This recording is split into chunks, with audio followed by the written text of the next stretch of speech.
Hey ladies and gentlemen, welcome back to the channel. As always, it is Nick here, back with your daily crypto news and analysis, and today we are going to be talking more so about QNT or Quant network, and I have quite a bit of things to talk about in regards to this asset, so sit back, relax, and before we fully jump on into this video, I just want to ask if you guys could please leave a like on this video.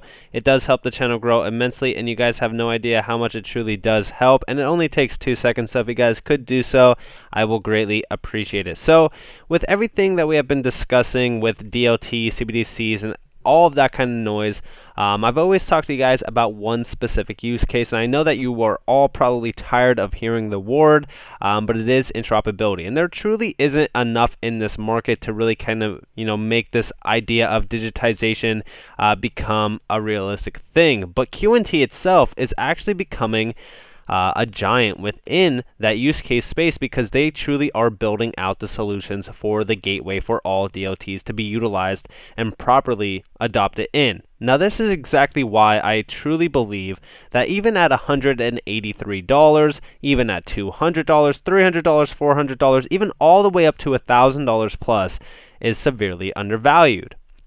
Banks, almost nearly every bank is signed up on the board with QNT in my opinion. I think that they have nearly every bank under their belt already. Of course, I've discussed to you guys in yesterday's video how big SIA is with 580 plus banks under their belt. And when we're talking about the holders tab, we know that a lot of individuals are still continuing to realize the value behind QNT. But at 39.1K, total addresses holding this, is it truly that overvalued?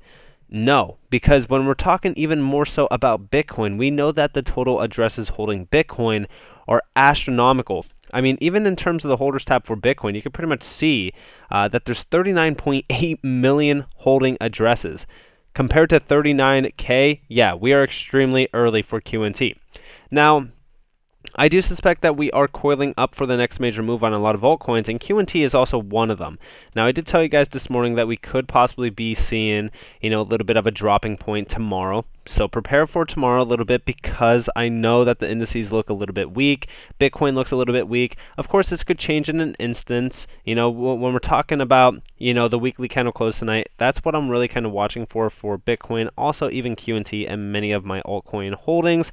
Of course, though, like I told you guys, I'm not selling QNT. I don't even plan to sell QNT. I don't even care about the bear market for QNT. I am hodling QNT until I see the true value behind it. I don't even think we are anywhere near close to where QNT is supposed to be in terms of value. And let's actually jump into why. Okay, so first off, we know that the holders are increasing. We know individuals are buying QNT. We know people want to hold QNT. The best part about this is, first off, check out the volume by exchange here. Qcoin obviously is, listed up there, but Mandala Exchange, I've never actually, heard of them, but $11.9 million per volume in the 24-hour span, or almost, 11.9 million USDT. So this is pretty significant, quite a bit of volume, averaging up to about 36.7% volume. And we do see the volume by pair USDT obviously is winning here, but that doesn't really matter. The volume doesn't really matter to me. This is what matters to me. Percentage of QNT on exchanges. Now, as you guys do see, here was, back in 2018 when we had 0.81%. Obviously, this is where a lot of exchanges were listing, and at the peak, there was about 7%. This is 2018, September 7th. There was never an instance where we had this much supply on exchanges ever again. This was the last time that we've seen 7%. And now, as you guys do see, check this out. 1.39% is left on exchanges. This is absolutely ridiculous. Okay, when you're talking more so about the percentage left, there is not much. And I think that this is going to get eaten up very fast, especially marketing that is ramping up in 2022 alone. I think that will push this number severely lower. And of course, we just hear a percentage of early investors still hodling. This is continuing to decline, as you guys do see, but now we're seeing a little bit of an increase here. But overall, I think that in terms of individuals who are early investors, I still think that we are early investors even now. You could take this as what you want, but overall, I think that QNT in general. Also, by the way, if you guys do see here the unique wallets hodling token, check this out. From 2018 to now, this has been ramping up. By the way, 43,000 wallets, just so you guys know. But overall, take this as what you will. I suspect that we are going to be seeing a ton of buying coming in very fast, especially, like I said, once marketing is ramping up. And we are seeing a little bit of an increase in the percentage of tokens held by top 100 wallets. Of course, this is on a zoomed out scale. And like I said, take it as what you will. I'm still hodling my QNT. I do not have any plans on selling it. I believe that this could definitely compete with Bitcoin. And you might be wondering, why? Well, overall, we know that interoperability is key, but also we are seeing here, right? Keep in mind, nobody who invested in Ethereum or Bitcoin at the beginning is in a loss. They made tons of money for having trust, being early, and patient. Same thing with QNT. We're just getting started. Stick to your bag like you do to your dreams. And I know when we're talking more so about these tweets, like, yeah, sure, these are just overall opinions, if you will, but still, when we're talking about what QNT truly is, I do think that this could rival against Bitcoin and even Ethereum's market cap. And I don't need to tell you guys how massive it would be at that point. Even if we go over to coin perspective, right? I've always discussed to you guys the coin perspective value of QNT compared to even Bitcoin and even Ethereum. I mean, look at this. This is a 359x from our current levels, just so you guys know. 66.1K. Okay, well, let's see how big it would be in terms of Ethereum. By the way, in terms of the use case, yeah, I think that this is possible to get to Ethereum's market cap. 34.8K per QNT. This is exactly why I think that this is, truly our modern day Bitcoin. A lot of people who look back on crypto, even today, right? I talk to individuals that aren't even in crypto and they're just like, wow, I wish I would have been able to buy Bitcoin back in like 2010. Well, guess what? You have the opportunity now, except guess what? QNT is going to be so much bigger than Bitcoin. We even see here 3 to 5 years having QNT this early will be talked about like having Bitcoin and Ethereum early. Betting on a critical and necessary piece of blockchain/crypto infrastructure that will be around forever. And I've always said that now, right? I've always discussed the idea of, QNT. I always think about it like this. I'm like, dude, this is seriously like buying Bitcoin at $183. I know that that sounds like a joke to a lot of individuals, but truly this is, okay? We even see here, once you look at QNT and what they are building, you can't unsee it. You'll want more. Only 12 million coins and under 40K holders. This is the cheat code for generational wealth. I mean, look at this. I mean, it's connected to everyday life, first off, networks, but also this is providing interoperability to a massive ecosystem that goes well beyond crypto.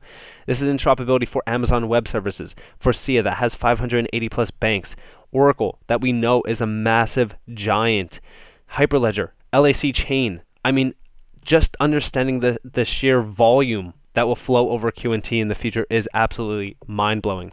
This Quant solution implements the IMF's semi-decentralized model for central bank digital currencies. I mean, it's literally right in front of you. You could see what this is. This is going to be the plug-and-play asset for interoperability between massive financial giants and banks. We even see here, as I look back at this year full of steps closer to our goal of unlocking the power of blockchain for everyone, I realize that our successes come from a combination of experienced people, breakthrough technology, and global collaboration.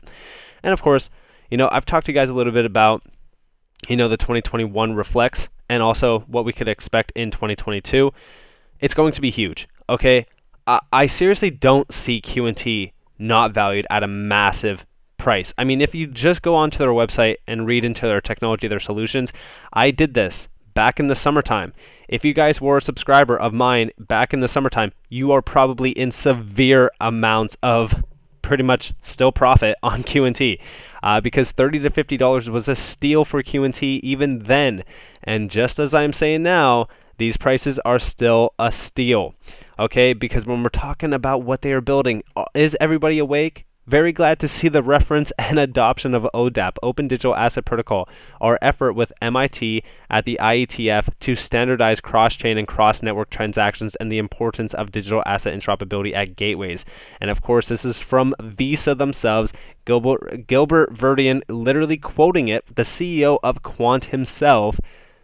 This is going to get massive at scale. I know that right now, things aren't moving as fast as people would like, but we are not in a utility-driven market yet. But when you're talking about their technologies, their solutions, where they're really kind of positioning themselves into this market, they are at the forefront for financial, giants, financial institutions, banks of all kinds. 580 plus banks with SIA chain. I don't need to tell you guys how big this is going to be. And of course, when we're looking back on things, building a bridge to blockchain interoperability with Quant. This goes back to July 15th. I read this article back in July, and I could not tell you guys how massively bullish I was. Quant's gateway technology could change the landscape, and the token's price action is a jaw dropper.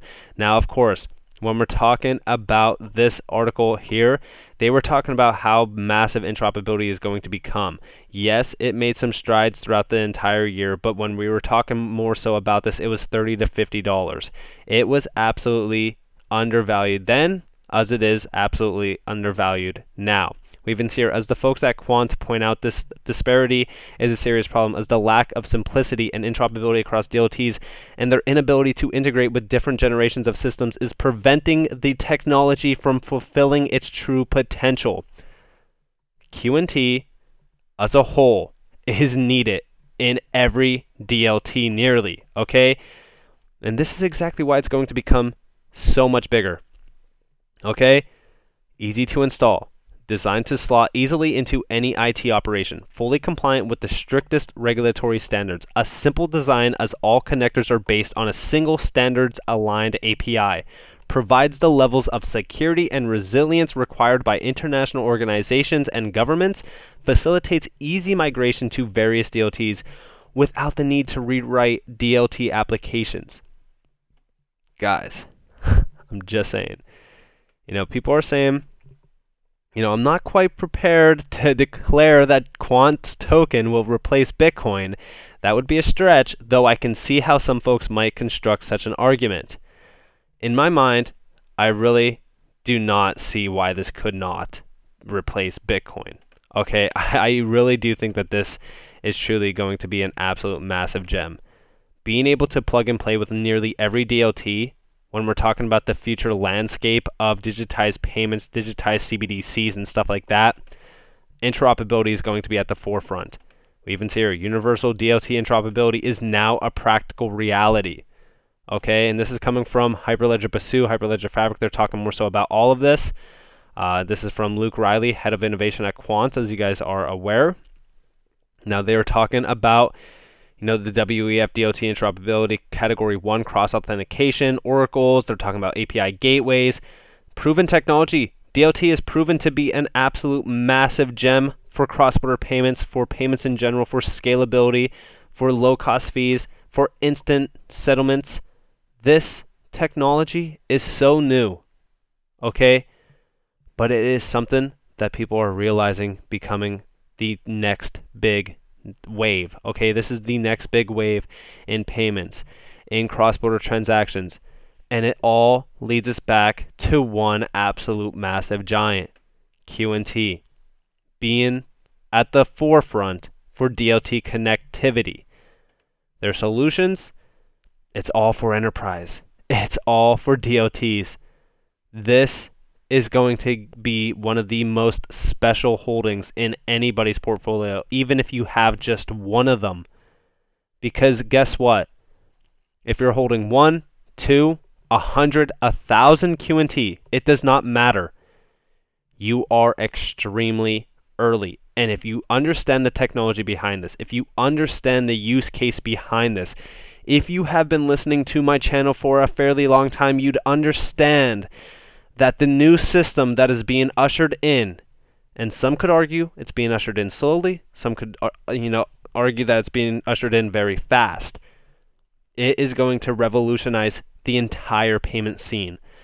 And to understand how much volume will flow over a network like Overledger that is all powered by Quant, it's truly revolutionary. So with that in mind, I hope that you all enjoyed this video. If you guys did, definitely leave a like, subscribe, turn notifications on. If you guys don't want free content, you guys are more than welcome to follow me on Twitter and join the free Discord down in the description below. As always, I hope that you all have a beautiful day or a beautiful night wherever you guys are in this beautiful world. This has been Nick. Peace out, guys.